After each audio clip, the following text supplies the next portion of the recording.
Depending on who you ask, some players were potentially cheating in recent tournaments. Meanwhile, Blizzard dropped some more class tuning set to go live this week. And a few days ago, there was even a hotfix that patched a major bug affecting Restoration Druids. I AoE soul rejuve us all again. Hands off keyboard. Lightning lamb. I'm gonna go take a walk, guys. We have full hots. And finally, signups have opened for the Mists of Pandaria beta. Today, we're here to tell you all of the news you might have missed for PvP, starting with some cheating allegations. Normally, when you press down on any button on your keyboard, your computer registers one input. But there is a program called which tricks your computer into thinking it's being pressed multiple times. This has a few implications for PvP, because it means you could potentially remove small amounts of input lag from every key press, which can really add up over time. Now, allegedly, Blizzard has a fairly strict stance against any third-party program that gives players a unique advantage. And as some players have pointed out, this is exactly what does. The response on the other side is that many modern keyboards have similar features built directly into their software anyway, and as technology gets better and better, input lag might become a thing of the past.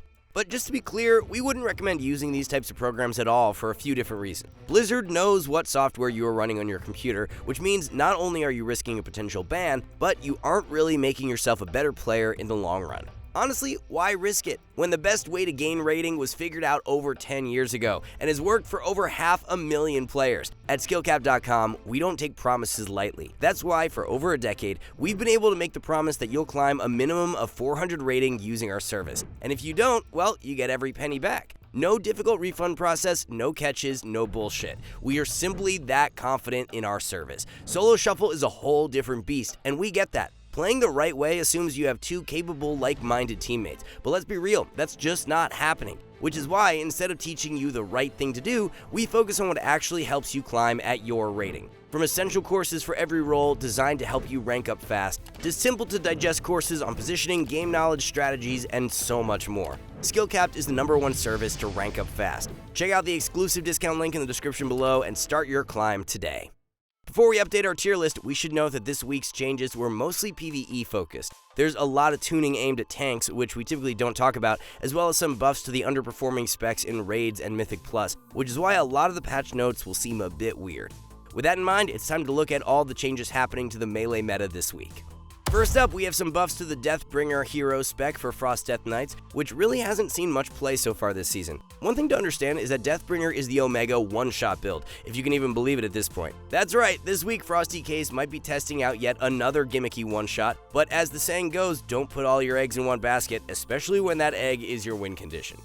We should also mention that Unholy also got another buff to its secondary hero spec, which will have 0 effect on its standings. Overall, we're pretty happy with last week's buffs. Unholy is doing noticeably more damage and even has around 20% healing reduction with the necrotic wounds change, making it a discount aisle mortal strike. In any case, at the end of the day, DKs will still have defensive struggles in Solo Shuffle and won't be moving up or down since our last update. Windwalker Monk is yet another melee getting buffs to an off-brand hero spec, with 2 changes to Shadow Pan, reducing the energy cost of spenders and buffing Fist of Fury damage by 5%. Again, this shouldn't affect the spec's relative rankings. Monks were already one of the best melee in the game. But Ret Paladin is where things really get interesting, as the spec is getting some juicy damage buffs to Herald of the Sun, including massive damage increases to Dawn Light and Sun's avatar damage. We're going to make a bold prediction here and move Ret all the way up to the highest tiers. Of course, we know that there might be some comments explaining how Ret cannot be good because mages exist, but this is a problem that affects most melee anyway, and honestly, Ret already has a lot going for it and was just waiting for the right set of damage buffs to become a dominant force in the meta once again. And finally, we should note that Enhancement Shaman is getting yet another set of buffs to Stormbringer. Even after the previous damage increases, it still seems like most high-rated players are sticking with Totemic. While Stormbringer does have a lot of burst potential and is much easier to play, we aren't expecting this week's changes to suddenly make Enhancement OP across the board.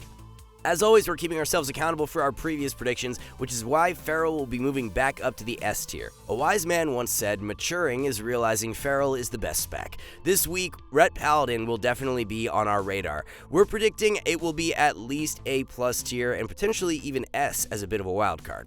But now it's time to pivot and check out all the changes to range DPS dropping this week. Up first, we have even more damage buffs to Boomkin. Blizzard keeps nudging the dials on this spec, pumping it up with even more Star Surge damage. But do we expect their relative rankings to change? Probably not. We've said this before, but while Boomies might do insane damage during Incarnation, they're basically put in the deep fryer every time they step foot in Arena. The spec needs some more defensive buffs, and wants either Preservation Evoker or Restoration Shaman to be the #1 healer in order to move up our tier list. Next up, we have some more damage buffs to the Forgotten Lizard, Augmentation Evoker, who is getting a flat 8% damage increase on top of a minor buff to Breath of Eons. This is interesting. In the context of class tuning, 8% is a big number, especially coming off the massive buff from last week. While Aug is a bit of a wild card, we think these damage increases are enough to bump it up at least 1 tier. Although Devastation has been the better spec overall, some players have made Augmentation work, even before these buffs went live. Moving on, we have some changes to 2 mage specs, including some irrelevant buffs to Sun Fury for Arcane. But more importantly, some more damage buffs to Fire, who are getting yet another damage increase to Frostfire Bolt. Despite this, we still think Fire will be the worst mage spec, which sounds bad, but both Arcane and Frost are incredibly solid right now. Overall, Fire is just a bit more challenging to play, since it really needs to press W in order to win. Finally, we have multiple buffs to every single Warlock spec. While the changes to Affliction and Destro are relatively minor, Demo was about to get some massive damage buffs until Blizzard stepped in and did a last-minute change to only buff the damage of wild imps in PvP. Regardless, as we mentioned, the current meta really isn't Warlock-friendly overall, especially on North America, where there is at least 1 Fury Warrior in most lobbies. Demo also tends to be a bit more lobby-dependent than other specs, so while these buffs will increase their relative power level, we don't think Demonology will suddenly be OP, and Affliction will continue to be the better overall spec. That brings us to our adjusted rankings for this week. Overall, not many changes. Just like Melee, most ranged feels super competitive in this meta. As mentioned, Augmentation will be the biggest wildcard. It's really hard to get data on this spec since it's wildly unpopular, but we definitely see its potential, especially after another wave of damage buffs. Now it's time to take a look at the healer meta going into the mid-season. And even though it wasn't in this week's tuning, we should note that Resto Druids were experiencing a game-breaking bug that was eventually hotfixed. The bug essentially allowed them to benefit from the Soul of the Forest buff for every hot applied while in the new tree form, allowing them to do absurd amounts of HPS. There's a high chance most players benefited from this without even realizing. Regardless, the bug is now fixed, but we don't expect Druids to suddenly feel a tier lower. But going back to this week's tuning, Mistweaver Monk's getting a nice little bump to Shaylun's Gift on top of a rather obscure buff to Rushing Wind Kick. Hey, can't really complain, but we still think that Monk is the worst healer in Solo Shuffle so far this season. They're kind of like the DKs of the bracket. You can pump them up with more throughput, but it doesn't really solve the core issues. Holy Paladin is also getting some obscure changes this week in the form of buffs to talents which really don't see much play, along with a quality of life improvement to Light of the Martyr. Again, this week's tuning was mostly directed at rebalancing Mythic Plus, where the flavor of the month healer has been Oracle Disc Priest.